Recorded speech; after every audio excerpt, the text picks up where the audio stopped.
What's going on, comic scholars? This week we're diving straight into Superman Rebirth 1. So right off the bat in the first panel, we see Superman, aka Clark White, speaking to himself in sort of a monologue kind of way about him, Lois, and his son John, I believe, coming to Clark Kent's universe and trying to blend in the best they can. He also talks about how he wants to, or he tried to save Superman the best way he could. And doing so, Superman basically knocks him out and sends him back to Earth and tells him that, you know, you have another role to serve in being Superman.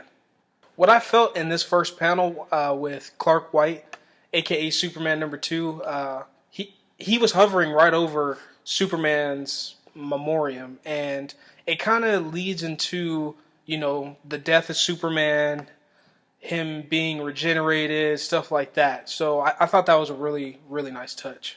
As Clark is hanging out over Clark Kent's memorial, he notices some footsteps and he hears somebody in the underground access tunnel. And this comes to be Lana Lang. And what she's doing is trying to take his Clark Kent's Superman 1, his remains to Smallville, back to Kansas with his folks. What I really enjoyed about this next panel right here was how much emotion Lana was able to give off. You know, she sees the Superman symbol and she immediately embraces the new Superman, but come to find out, it's not him. Lana then proceeds to tell Clark what she feels he hasn't done enough, and he's basically pretending to be the Superman of old. And he goes on to tell her that he's not pretending to be anything. Where he comes from, he is the same exact, well, not same exact, but he is the Superman of his universe. Here we see an argument unfold with Clark and Lana, and he begins to say and tell Lana, you know, his motives for being here is to bring Clark, aka Superman 1, back to life. And she's being very stubborn and saying that he's not coming back to life. He's done. He's dead. You should have did more. Now, our next panel that comes up is the comic starts to get really, really good. It then tells how Clark White, aka Superman, aka Kal-El, of his universe, overcame death and how he got killed in the first place.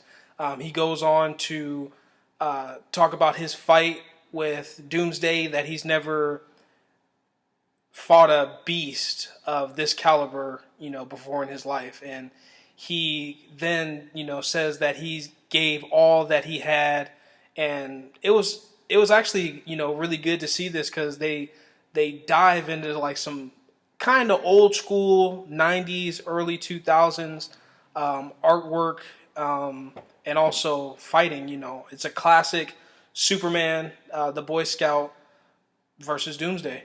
And in doing so, he actually tells his death of Superman of his universe from his, you know, point of view. You know, he gave everything that he got. It was enough, but, you know, he died. And I feel that it's something that, you know, we need. We don't see too much of Superman, you know, always putting it on the line, giving everything he has. So you can see right off the bat that this is the death of Superman. He comes out with the long hair. He's looking fresh. He's looking clean. The outfit that they buried him in is dope, and I really appreciated it.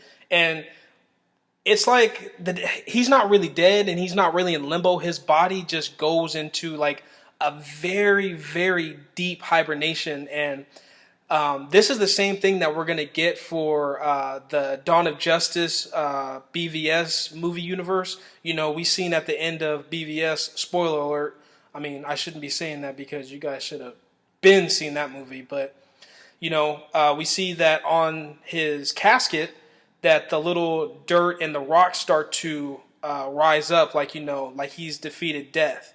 And so we see equal situations happening in the comic universe, in the cinematic universe. And I just think this is just an awesome touch. So the next panel shows that right after Clark White explains himself and, you know, about him being reborn, rejuvenated, and basically overcomes death.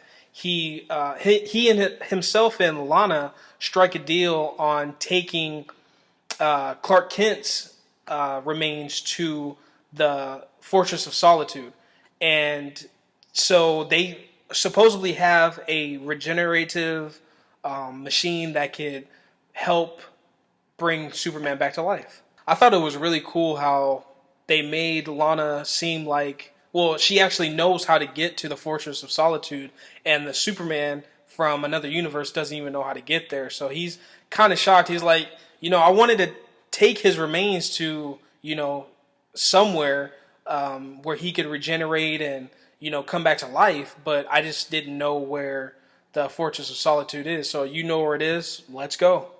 As Lana and Clark come to the Fortress of Solitude, they speak with the Kryptonian technology, and it seems like they're kind of pulling from the Man of Steel on how how the technology is. It's more than crystals. It's more than just placid TVs. Well, not TVs, but just like things to watch their old Kryptonian father and mother on. But the technology begins to tell them that they don't have what they're looking for to help regenerate Clark Kent, Superman. So as they do a little bit more investigating, they find a crystal or use a crystal, and automatically Superman of Earth 1, he pops up. And if you guys haven't read, it's in the earlier comics with, I believe, Superman and Wonder Woman, but he leaves a message for his cousin Kira, and basically the message is saying, you know what, you're the last hope from our people to serve and protect Earth, be all you can be. And also Clark White comes to grips on, how Clark Kent would integrate his raising of Kansas also with, his raising in Kryptonian history. And this really puts perspective in Clark White's, mindset that, he not only did he use those both upbringings, but it's an essential part of his life. Ultimately, they're not able to find the technology they need to bring back Kal-El, Superman 1. So they just end up taking him home and just want to just put him at rest, but DC is not going to let Superman stay dead.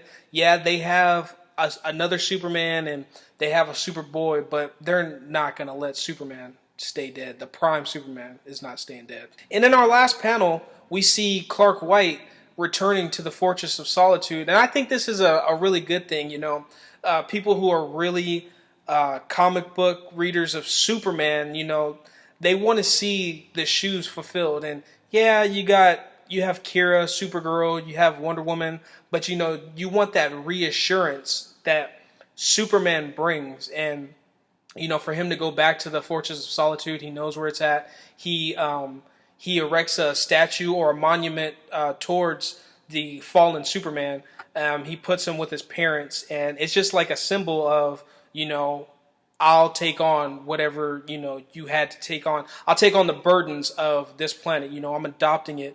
So, scholars, that was Superman Rebirth 1. It's going to dive straight into Action Comics 957, and then it's also going to jump into Superman 1. So we're looking forward to some great comics from this series. Rebirth has started off great.